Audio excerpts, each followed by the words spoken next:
മലപ്പുറം ലോക്സഭാ ഉപതെരഞ്ഞെടുപ്പിൽ പോളിംഗ് പുരോഗമിക്കുന്നു. ആദ്യ 3 മണിക്കൂറിൽ 16%-ലേറെയാണ് പോളിംഗ്.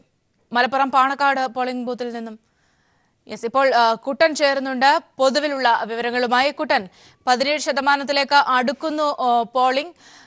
ഇപ്പോഴത്തെ ഒരു സ്ഥിതി വിവിധ മേഖലകൾ കേന്ദ്രീകരിച്ച് എങ്ങനെയാണ് പോളിംഗ് പെർസെന്റേജുമായി ബന്ധപ്പെട്ട വിവരങ്ങൾ? കുട്ടൻ. സൗമ്യ, പോളിംഗ് ആരംഭിച്ച് ആദ്യം 3 മണിക്കൂർ പിന്നിടുമ്പോൾ ഏതാണ്ട് 20% പോളിംഗ് ശതമാനമായി എന്നാണ് നമുക്ക് അനൗപചാരികമായി ലഭിക്കുന്ന വിവരങ്ങൾ. എന്നാൽ ഇതിന് സമാനമായിട്ട് തന്നെയാണ് ഇപ്പോൾ തെരഞ്ഞെടുപ്പ് കമ്മീഷൻ പുറത്തുവിടുന്ന കണക്കുകളും വ്യക്തമാവുന്നത്. നിയമസഭാ മണ്ഡലം തിരിച്ചുള്ള കണക്കെടുത്ത് പരിശോധിച്ച് നോക്കിയാൽ കൊണ്ടോട്ടിയിൽ 15.5% പോളിംഗ്, അതുപോലെ തന്നെ മഞ്ചേരിയിൽ 19% പോളിംഗ് രേഖപ്പെടുത്തി കഴിഞ്ഞു. പെരിന്തൽമണ്ണയിൽ 15%-നടുത്താണ് ഇപ്പോൾ പോളിംഗ് രേഖപ്പെടുത്തിയത്. മങ്കടയിലും ഏതാണ്ട് 15%-ഓളം പോളിംഗ് രേഖപ്പെടുത്തി. മലപ്പുറം നിയമസഭാ മണ്ഡലത്തിൽ 19% പോളിംഗാണ് ഇപ്പോൾ രേഖപ്പെടുത്തിയിരിക്കുന്നത്. വേങ്ങരയിൽ 18% പോളിംഗ് രേഖപ്പെടുത്തി. വള്ളിക്കുന്ന് മണ്ഡലത്തിലാണ് ഏറ്റവും കൂടുതൽ പോളിംഗ് ശതമാനം, 20% പോളിംഗാണ് ഇവിടെ രേഖപ്പെടുത്തിയിരിക്കുന്നത്. ഇത്തരത്തിൽ ക്രമാനുഗതമായി പോളിംഗ് ശതമാനം വർദ്ധിച്ചുകൊണ്ടിരിക്കുന്ന ഒരു കാഴ്ചയാണ് മലപ്പുറം ലോക്സഭാ മണ്ഡലത്തിൽ നിന്നും കാണാൻ വേണ്ടി സാധിക്കുന്നത്. നഗരപ്രദേശങ്ങളിലേക്ക് വോട്ടർമാർ രാവിലത്തെ നിന്നും വ്യത്യസ്തമായി വോട്ടർമാർ എത്തിക്കൊണ്ടിരിക്കുന്നുണ്ട്. ഗ്രാമങ്ങളിൽ വിവിധ ബൂത്തുകളിൽ വോട്ടർമാരുടെ നീണ്ട നിര തന്നെ കാണാം. സൗമ്യ. കുട്ടൻ, ഇപ്പോൾ ഒരു നേരിയ പെർസെന്റേജ് വർധനവ് ഉണ്ടായിട്ടുണ്ട്. ഈ ഒരു വർധനവ് ഇങ്ങനെ തുടരുമോ, അതോ നേരത്തെ നമുക്ക് കാൽക്കുലേഷൻ ഉള്ളതുപോലെ തന്നെ ഒരുപക്ഷെ ഉച്ച കഴിഞ്ഞ് കൂടുതൽ ആൾക്കാർ, സ്ത്രീകളൊക്കെ എത്താനുള്ള ഒരു സാധ്യത, അപ്പോഴേക്കായിരിക്കും ഇനി ഒരു പെർസെന്റേജിൽ ഒരു വലിയ ചേഞ്ച് ഉണ്ടാവുക? ഇപ്പോൾ എങ്ങനെയാണ് കുട്ടൻ നിൽക്കുന്ന ബൂത്തിലടക്കം തിരക്കുള്ളൊരു സാഹചര്യമാണോ ഉള്ളത്? സമയം ഞാനിപ്പോൾ നിൽക്കുന്ന booth MSP higher secondary school, മലപ്പുറത്തെ MSP ഹയർ സെക്കൻഡറി സ്കൂളിലെ ബൂത്തിലാണ് ഞാനിപ്പോൾ നിൽക്കുന്നത്. ഇവിടെ വലിയ തിരക്ക് അനുഭവപ്പെടുന്നില്ല. എന്നാൽ ആൾക്കാരില്ലാത്തൊരു സ്ഥിതിവിശേഷവുമില്ല. ഒറ്റയ്ക്കും തെറ്റയ്ക്കുമായി വോട്ടർമാർ ഇവിടേക്ക് എത്തുന്നുണ്ട്. ചില ഘട്ടങ്ങളിൽ നല്ല തിരക്ക് അനുഭവപ്പെടുന്നു. എന്നാൽ മറ്റ് ചില അവസരങ്ങളിൽ ഇപ്പോൾ കാണുന്നത് പോലെ 1-2 പേർ മാത്രം ക്യൂവിലുള്ള ഒരു സ്ഥിതിവിശേഷമുണ്ട്. ഇതിന് തൊട്ടടുത്തുള്ള ബൂത്തിലും ഏതാണ്ട് അതിന് സമാനമായ സ്ഥിതിവിശേഷം തന്നെയാണ്. ഒരുപക്ഷെ നഗരപ്രദേശമായതുകൊണ്ടായിരിക്കാം ആൾക്കാർ പതിയെ വരുന്നത്. രാവിലെയും ഉച്ചയ്ക്കും വൈകിട്ടുമൊക്കെയായി വോട്ട് ചെയ്തു പോകാം എന്നുള്ളൊരു കാഴ്ചപ്പാടായിരിക്കും. എന്നാൽ ഗ്രാമങ്ങളിൽ ഈ സ്ഥിതി തികച്ചും വ്യത്യസ്തമാണ്. അവിടങ്ങളിലുള്ള പോളിംഗ് ബൂത്തുകളിൽ പരമാവധി വോട്ടുകൾ ഉച്ചയ്ക്ക് മുമ്പ് തന്നെ ചെയ്തു തീർക്കാൻ വേണ്ടിയിട്ടുള്ള ശ്രമങ്ങളാണ് രാഷ്ട്രീയ പാർട്ടികൾ നടത്തുന്നത്. തങ്ങളുടെ അനുഭാവികളായ പ്രവർത്തകരെ, തങ്ങളുടെ അനുഭാവികളായ ബഹുജനങ്ങളെയൊക്കെ വളരെ നേരത്തെ തന്നെ പോളിംഗ് ബൂത്തുകളിലേക്ക് എത്തിച്ചുകൊണ്ട് തങ്ങളുടെ എല്ലാ വോട്ടുകളും, മാക്സിമം വോട്ടുകൾ ഉച്ചയ്ക്ക് മുമ്പ് ചെയ്തു തീർക്കാനുള്ള ഒരു നീക്കങ്ങളാണ് ഈ ഗ്രാമീണ മേഖലയിൽ നടക്കുന്നത്. ഒരുപക്ഷെ അതുകൊണ്ടായിരിക്കാം വള്ളിക്കുന്ന് ഉൾപ്പെടെയുള്ള പ്രദേശങ്ങളിൽ ഇത്തരത്തിൽ പോളിംഗ് ശതമാനം കുത്തനെ വർദ്ധിക്കുന്നതും. അത്തരമൊരു കാഴ്ചകൾ തന്നെയാണ് മഞ്ചേരിയും അതുപോലെ തന്നെ കൊണ്ടോട്ടിയും ഉൾപ്പെടെയുള്ള മണ്ഡലങ്ങളുടെ ഗ്രാമീണ മേഖലയിലും പെരിന്തൽമണ്ണയിലും മങ്കടയിലുമൊക്കെ കാണുന്നത്. സൗമ്യ. കുട്ടനാണ് വിവരങ്ങൾ നൽകിയത്. മലപ്പുറം ഉപതെരഞ്ഞെടുപ്പ് പുരോഗമിച്ചുകൊണ്ടിരിക്കുകയാണ്. പോളിംഗ് പെർസെന്റേജ് ഏറ്റവും പുതുതായി വരുന്നത് 18.59 എന്ന രീതിയിലാണ്. പെരിന്തൽമണ്ണ, മങ്കട നിയമസഭാ മേഖലകളിൽ നിന്നുള്ള വിവരങ്ങളുമായി ലതീഷ് ചേർന്നുണ്ട്. ലതീഷ്, അവിടെയും ഇപ്പോഴത്തെ ഒരു പോളിംഗ് പെർസെന്റേജ് എങ്ങനെയാണ്? അതായത് വലിയൊരു തിരക്കുള്ള ഒരു സാഹചര്യം ആണോ കാണാൻ സാധിക്കുന്നത്? സൗമ്യ, പെരിന്തൽമണ്ണയിൽ 17.09-ഉം മങ്കടയിൽ 18.05-മാണ് ഏറ്റവും അവസാനം നമുക്ക് ലഭിക്കുന്ന പോളിംഗ് ശതമാനം. രാവിലെ അല്പസമയം കുറച്ച് തിരക്കുണ്ടായി എന്നതൊഴിച്ചാൽ പിന്നീട് വോട്ടെടുപ്പ് മന്ദഗതിയിൽ തന്നെയായിരുന്നു. കഴിഞ്ഞ ലോക്സഭാ തെരഞ്ഞെടുപ്പുമായി താരതമ്യം ചെയ്യുമ്പോൾ ആദ്യ മണിക്കൂറുകളിൽ പോളിംഗ് കുറഞ്ഞ ഒരു സാഹചര്യം തന്നെയാണ് പെരിന്തൽമണ്ണയിലും മങ്കടയിലും ഉണ്ടായത്. എന്നാൽ ഇപ്പോൾ അല്പം പോളിംഗ് ഉയർന്ന ഒരു സാഹചര്യവും ഇവിടെയുണ്ട്. വീട്ടിൽ ഭക്ഷണം ഒക്കെ തയ്യാറാക്കി വെച്ച് വീട്ടമ്മമാർ ഉൾപ്പെടെ പോളിംഗ് ബൂത്തിലേക്ക് എത്തിക്കൊണ്ടിരിക്കുന്നു എന്നാണ് ഇതിൽ നിന്ന് നമുക്ക് മനസ്സിലാക്കാൻ വേണ്ടി കഴിയുന്നത്. എന്തായാലും 177 ബൂത്തുകളാണ് പെരിന്തൽമണ്ണ അസംബ്ലി നിയോജക മണ്ഡലത്തിനുള്ളത്. 172 ബൂത്തുകൾ മങ്കടയിലുമുണ്ട്. ഈ മേഖലകളിലെല്ലാം തന്നെ വോട്ടിംഗ് സമാധാനപരമായി തന്നെ പുരോഗമിച്ചുകൊണ്ടിരിക്കുകയാണ്. വോട്ടർമാരെ പരമാവധി ബൂത്തുകളിൽ എത്തിക്കാനുള്ള പ്രവർത്തനത്തിലാണ് മുന്നണികളുടെ പ്രവർത്തകർ മുഴുകിയിരിക്കുന്നത്. രാവിലെ അല്പസമയം ഇവിടെ പെരിന്തൽമണ്ണയിലും മങ്കടയിലും ഒക്കെ നേരിയ ചാറ്റൽ മഴ ഉണ്ടായിരുന്നു. എന്നാൽ ഇപ്പോൾ ആകാശം തെളിഞ്ഞു കഴിഞ്ഞു. അതുകൊണ്ട് തന്നെ വോട്ടിങ്ങിൽ വലിയ വർധനവ് ഉണ്ടാകുമെന്നുള്ളൊരു പ്രതീക്ഷയിൽ തന്നെയാണ് മുന്നണികളുള്ളത്.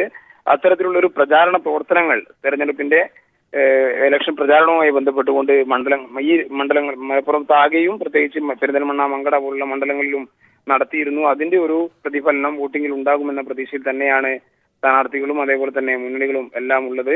എന്തായാലും വോട്ടിംഗ് സമാധാനപരമായി തന്നെ പുരോഗമിക്കുകയാണ്. കാര്യമായ വോട്ടിംഗ് മെഷീന്റെ പ്രശ്നങ്ങളോ ഉൾപ്പെടെയുള്ള വിഷയങ്ങളൊന്നും തന്നെ ഈ മേഖലയിൽ നിന്നും ഇതുവരെ റിപ്പോർട്ട് ചെയ്യപ്പെട്ടിട്ടില്ല. സൗമ്യ, ഇവിടെയൊക്കെ ഇനി അങ്ങോട്ടും ഈ ഒരു പെർസെന്റേജ് ഉള്ള ഒരു വർധനവ് അതുപോലെ തന്നെ നിലനിർത്തി പോകാനുള്ള ഒരു സാധ്യതയാണോ ഉള്ളത്?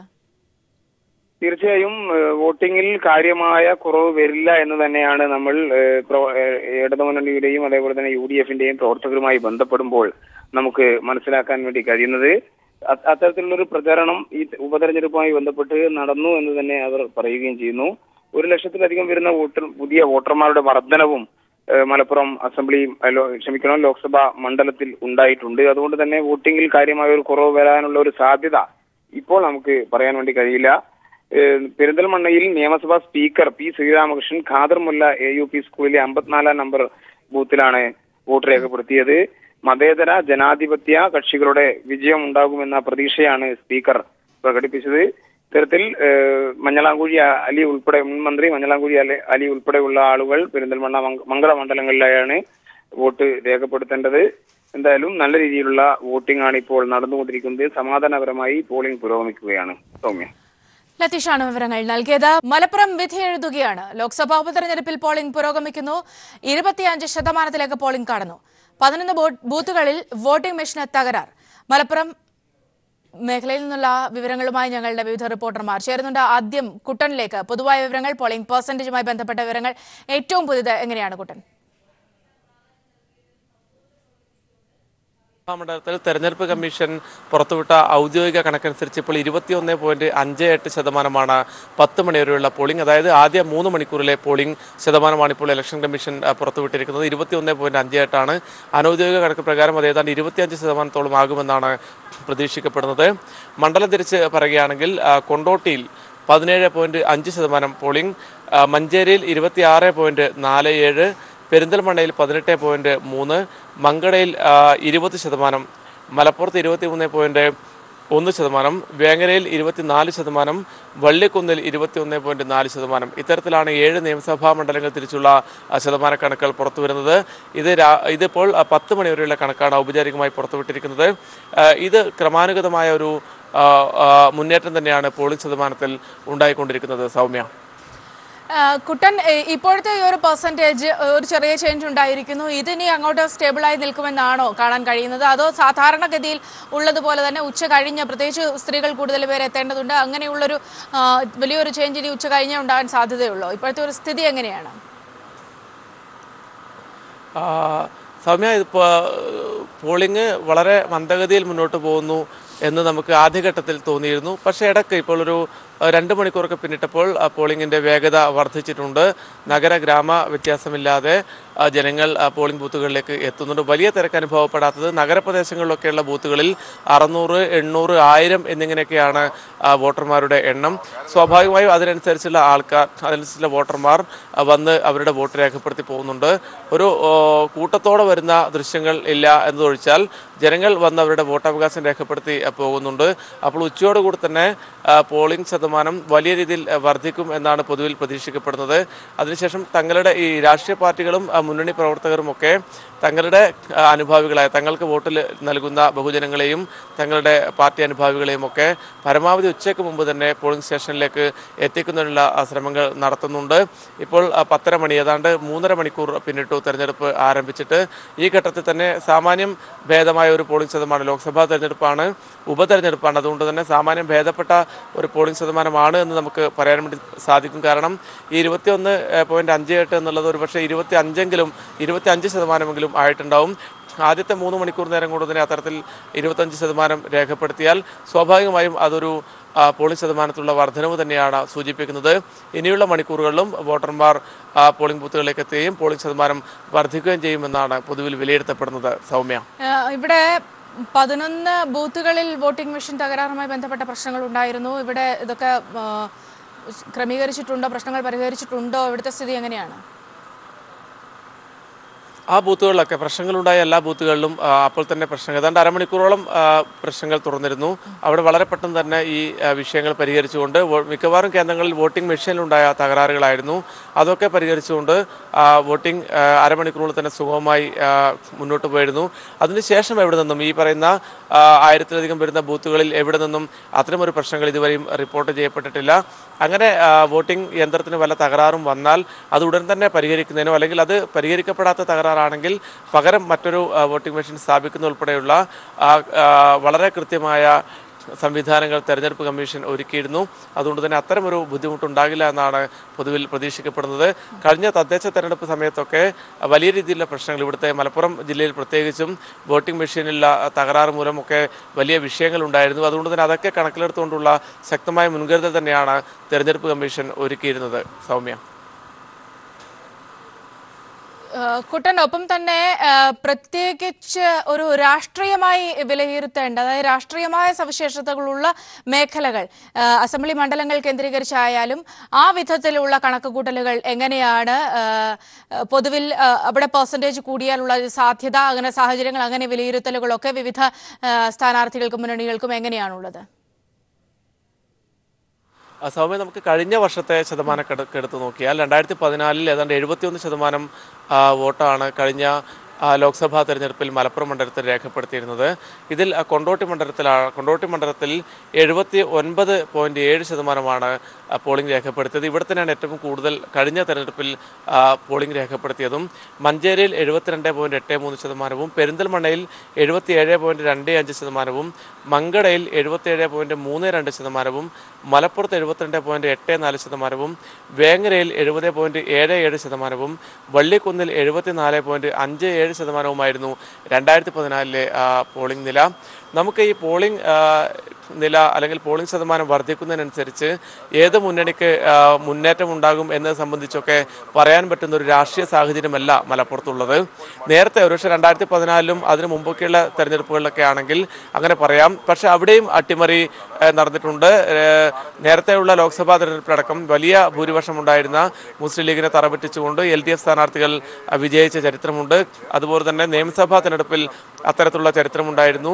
അതുകൊണ്ട് തന്നെ ഈ കഴിഞ്ഞ നിയമസഭാ തെരഞ്ഞെടുപ്പ് പരിശോധിച്ച് നോക്കിയാൽ പോലും വളരെ വലിയ മുന്നേറ്റം LDF ഉണ്ടാക്കിയ ഒരു സാഹചര്യമുണ്ടായി. ഇത് പറയാൻ കാരണം സ്വാഭാവികമായും മലപ്പുറം എന്ന് പറയുമ്പോൾ UDF-നെയും മുസ്ലിം ലീഗിൻ്റെയും ശക്തി കേന്ദ്രമാണ് എന്നുള്ളൊരു പൊതു ധാരണ ഉണ്ട്. അത്തരമൊരു അത് ധാരണ മാത്രമല്ല, ഒരു കാലഘട്ടത്തിൽ അതൊരു സത്യവുമായിരുന്നു. പക്ഷെ പിന്നീട് അതിൽ പതിയെ മാറ്റം വന്നു.